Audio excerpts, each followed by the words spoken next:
21H in B slot.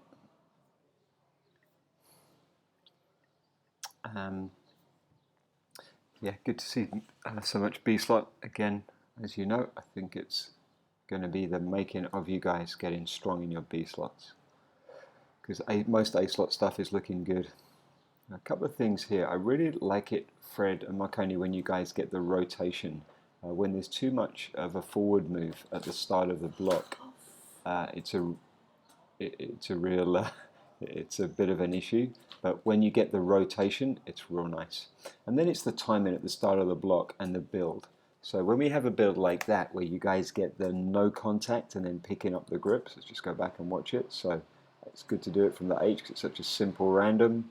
Everyone's off the grips, we position ourselves, and then off we go.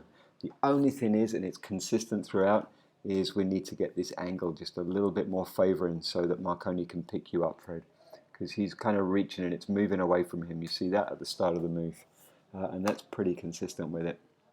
I think it puts you guys behind a little bit sometimes on the back. That's a good one there. Also on this block, you guys are a little bit closer to the net, which I like. We talked about that on the 13. Please try and stay down there. And again, the angle, guys. Yeah, as I said.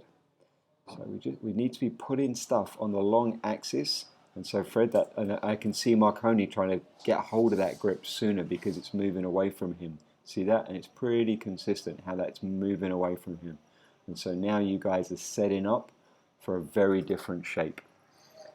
It may not seem like much. It's like it's only a 21p. Why are you concerned about it? But it makes a difference, guys.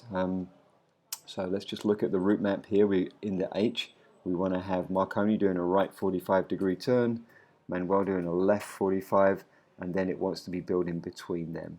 So Felipe and Fred. So Fred, for you, that's enough. That's done. That's pretty much it. Done right there. And then just waiting for Felipe to fill the gap. A little bit of a brain up. But anyway, yeah, so take your time, guys. If you don't know the right angles, you need to move a little bit slower at the start of the block, at the start of the session, in order to set the right shapes. It does make a big difference, guys, for consistency.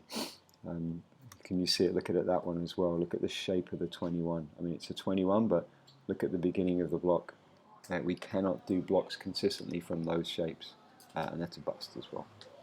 So I like the getting off the grips thing, but let's go to a really have a clear idea of where you want to go. If you're going to take the time to do these drills, guys, do everything about them correctly. Like really work out where the setup's going to be, and then you can give yourselves a good chance to execute the fixes that you want.